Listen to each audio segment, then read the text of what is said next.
Is this my only source of income right now? When influencers get paid to promote a product, do they sometimes feel obligated to say that it's a great product? Are you ever going to buy off of Shein? When are you having babies? Hello loves, welcome back to my YouTube channel. I'm so happy that you're here. Today I have quite an exciting video for you. I am getting ready to go to a content creator event and I've given you the opportunity over on my Instagram to ask me a few questions and I will answer them as I get ready. Some of them are really juicy and I hope that by the end of this video you get to know me a little bit better. The first thing I have to do is apply new DIY eyelashes. I get these from Lash Life by Zoe Beauty and this is the first time that I am trying this lash style. I have always used the feather light lashes, but I feel like they give me the type of lashes I would have when I have found a really amazing mascara. So I just wanted something with a little bit more volume. So for the first time I'm going to be trying the natural and natural volume eyelashes and I'm hoping that it's going to give me a more volume type of lash extensions look. I want to get like a very regular question out of the way first so we can move over to more juicier things. How old am I? I am turning 26 on the 3rd of September. I am a Virgo. If that means anything to you, it doesn't mean a ton to me, but if it does to you, then that's cool. I scanned over the questions and I added them into this little timeline of my life so that they just have like a bit of flow to them. So someone wanted to know if I studied after high school, and yes, I did. I actually have a law degree from Tix. I have actually never attempted to get a job with my law degree. No, I have never had a corporate job. I actually studied law with the vision of one day just working for myself and being able to set up my own hours and be the boss. I always wanted my own practice simply because I knew I wanted to work for myself. When it came to choosing something to study, I always knew that I'd be good at being a lawyer and it just seemed practical money-wise and seemed as though I'll be able to set my own schedule and my own hours, or at least back then that is what I thought. But to be honest, freedom was always the thing that I was after. I wasn't necessarily passionate about the law. I wanted to do things, freedom, and with that also money, and I wanted to dress in really pretty clothes. And for some reason I thought that I needed the law in order to be able to do that. And now I still wear the clothes that I wanted to, and I have the freedom on top of that. Never say never, but I don't think I'll ever work a corporate job, and to be honest, I'll fight tooth and nail to not have that be something that I need to do. It's just never an option for me. Like, my brain doesn't even go there. Even when we first got married and we were literally eating sleep for dinner, I never once thought that it's time for me to set up a CV and send it out to get like a traditional job. I just have no interest in that at all. In fact, I think I'll make a very terrible employee. Therefore, I believe that if I don't push myself to my greatness, someone will hire me to eventually continue theirs, and that's not an option for me. Okay, the eyes are done. First impressions on the natural and natural volume is that they definitely do have more volume, but now I'm thinking that they perhaps need to be longer. I don't know, but they do look pretty though. In some ways they do actually look more natural than the feather light ones, and I think it's because of the length, but they're also like quite pushy though. I always have one eye that I like more, and today it's this eye. So many questions about what I do for a living, what I did before content creation, and if this is like my only source of income. So before content creation, I would literally do whatever it takes. I am so good at having a side hustle. I feel like I see opportunities everywhere and I can literally turn so many things into a side hustle. And I have done many of those before, and while I was studying, I also had to make my own income and I was actually killing it. So if you want like a separate video on side hustles that you can have as a student or as a young professional, let me know. But some of the things that I've done was tutoring. I joined a network marketing business for a few years and did really well with that. Just before my content creation journey took off, the last thing that I've done before this was social media marketing. So I was doing marketing and running the pages of other brands. In the beginning, up until the end, actually, I had no idea what to charge, and I was severely overworked and underpaid. I literally was charging some companies like 500 Rand per month, and I was doing everything from content creation to posting to negotiations, all those type of things. And I really just didn't know how to set my rates, and I hated every second of it. I was on my phone all the time. I was literally burnt out.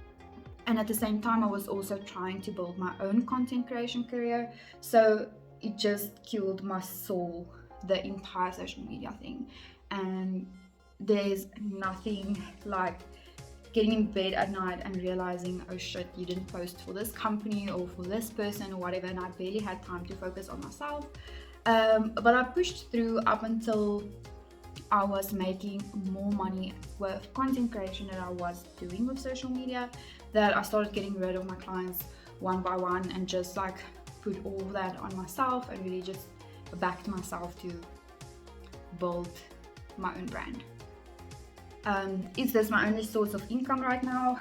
At this very moment, it's the only thing that I am actively building or actively putting time towards that is making me an income. Yes, I have been very dumb with money before.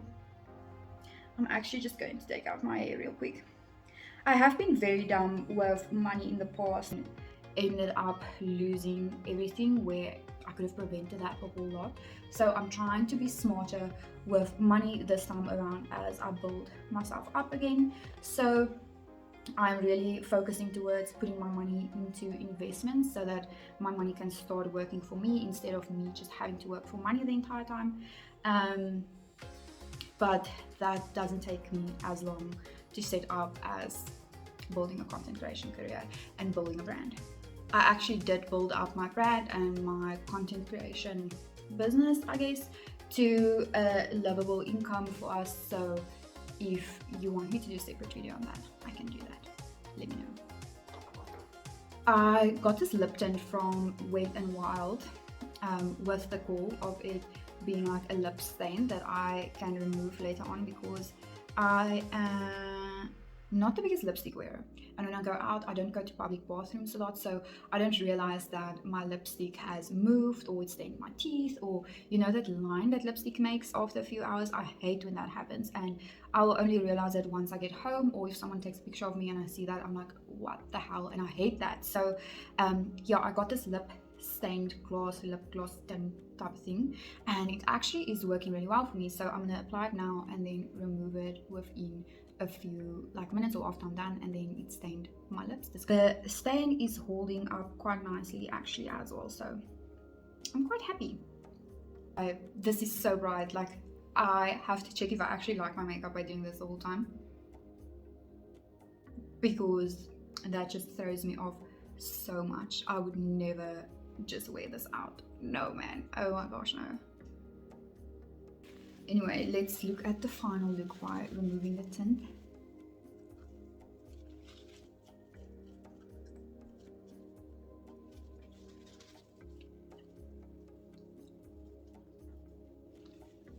Tons better, way more natural. We love this for me. I am making us some breakfast right now because I hate showing up to events hungry. And the invite mentioned something about cocktails, and definitely don't want to do that on an empty stomach.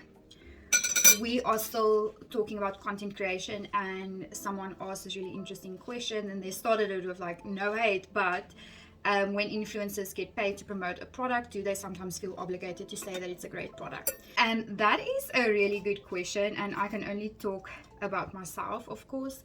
But personally, it is really hard to get paid to promote something and then not like it. You end up being in this kind of tug of war between your livelihood, aka money, and your authenticity. I still have a lot of growing to do as a content creator, because sometimes it feels as if when someone pays my bills, it kind of feels like I owe them. But this is also why paid partnerships makes up the smallest part of my income as a content creator. I truly say no to so many paid campaigns because it just doesn't feel authentic to me. I like to work more with commissionable income, so I try to find a product and a company that I really love and then back myself and my ability to promote it and literally stake my livelihood on that. And a lot of my paid partnerships end up being in the scope of those companies. Can I be making more money by simply saying yes to every paid campaign and just rave about each product? Yes, absolutely. But securing my name is and will always be more important to me than securing the bag. If you want to know more about what I mean by commissionable income and how I make my income as a content creator, you can let me know and I can do like an entire video on content creation and what I've learned in the last 18 months. So let me know about that. Then another kind of random one was, what is my favorite fruit? And that really just depends on what's in season. Like, I like a lot of fruits. Like, I really love lychees. I love mango when it's already cut up, like the bullies mangoes. I really love nashies. They are in season right now, so I've been loving them. It depends on what's in season, but something that I will always reach for and say yes for, and something that I absolutely stack when it is in season, is watermelon. So I'd probably say that watermelon is my favorite fruit at this very moment. Okay, this is my husband, and there has been a few questions about us, so I thought I'll just let him come in. But we have some English breakfast muffins and I have to eat very quickly because when egg gets cold, it's the end of me. It will literally ruin my day. So first question is, how did you and JC meet? Are you gonna answer it? Are we gonna answer it? Oh wow, that's very nice. So I'd say the first time we met was in church. It's probably about almost 10 years ago now. And I was a sound engineer in the church at the time we were at, and I just saw this beautiful woman walking through the door. And I actually went down. Airplane, man.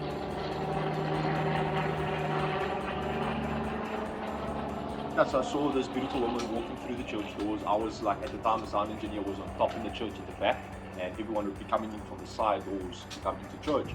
And I saw her sitting down next to one of my friends at the time in school, and I was like, you know what, this is my opportunity to go and get to know her, know who this is. And I went down, went to talk to her. Firstly, my friend didn't really introduce us, so it was a very awkward moment at the time. And we were like, okay, this is JC and this is Shamaine. And then we had some awkward silence there for probably about 10 seconds, and I was like, okay, bye-bye, nice meeting you, let me get back to being a sound engineer. So I was very uncomfortable at the time talking to women, and so that situation was very uncomfortable to me.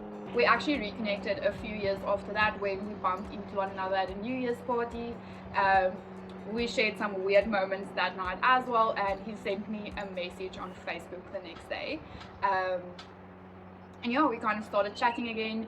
Another question was, how old were you when you got married? We got married in 2019. I was 23 at the time and he was 26. Next question that was asked a few times as was, what does your husband do for a living?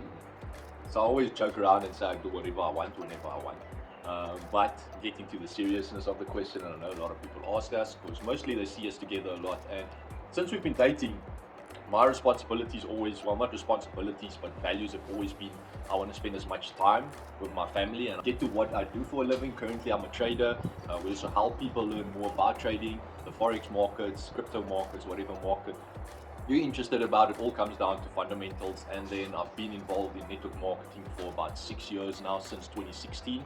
And network marketing is literally what changed everything for me, to my mindset. Once trading and network marketing got combined, it's the perfect passion for me. So that's what I do for a living.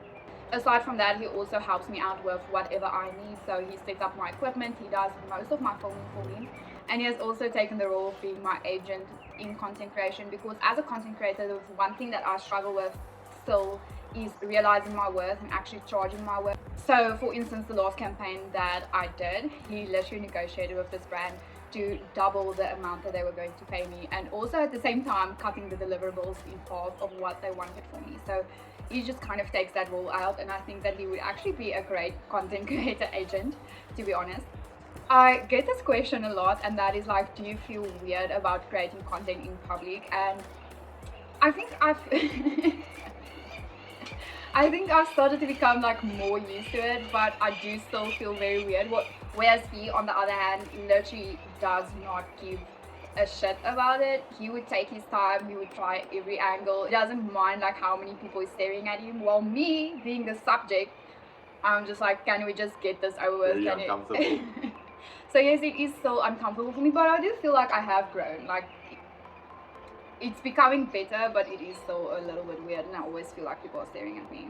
Whereas when I see other girls taking pictures, I'm like, yes girl. So there's no reason for me to actually feel this way, because I don't really judge other people for doing it. So yo, some of you have been following me since I was involved in network marketing and wanted to know if I'm currently still in network marketing, and for the moment personally I am not.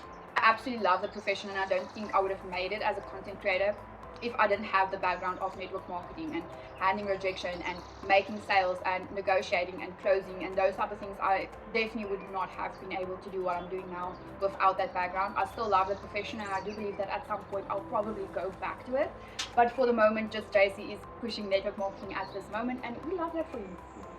I've been trying to figure out like the whole time what I wanted to wear, and a part of me feels like I figured it out, but I also I'm not sure if this is going to work. So right now I have these leather shorts with tights underneath them, and I have to choose which boots I'm gonna wear.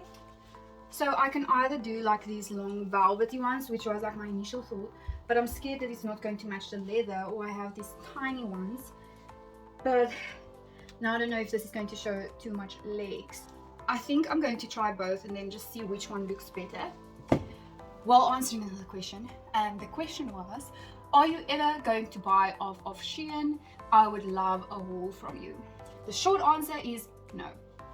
I don't agree with the ethics of the company, and I mean at the end of the day we should all do what we want to, and I don't judge anyone for placing an order on Shein. Just personally not something that I want to do or want to promote. Okay, both boots are on. Wat denk ik beste? Short one, okay. And then for the top, I'm thinking to just add this little brown jersey. Okay, so this would then be the outfit. It is quite like a summery winter's day. I have nothing against anyone who shops from Shein. It's just something that I don't personally want to do. And in the future, I see myself shopping more locally and locally produced stuff, like avoiding even like Cotton On and Mr. Price and such, and shopping more locally manufactured clothing. But that's just not the right move for me currently, budget wise and career wise. Like gold hoops and gold accessories would be the perfect fit for this outfit.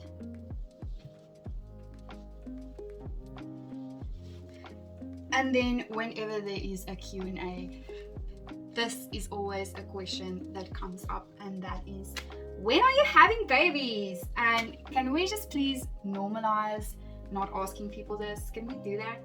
I mean, people have a lot of stuff going on, things that might prohibit them from being able to get pregnant, financial reasons, or they simply do not want to, and they don't need to get this question every single time, because trust me, it happens all the time.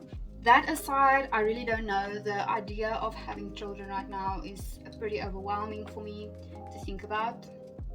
I don't know, at this very moment I get so overwhelmed by what big decision it is to have children, and what if I make the wrong choice at the end of the day. I'm also just trying to figure out my truth regarding this, and coming up with an answer or a decision that feels authentic to me, and not one that I make out of shame or because I feel like it's the road that I should be taking.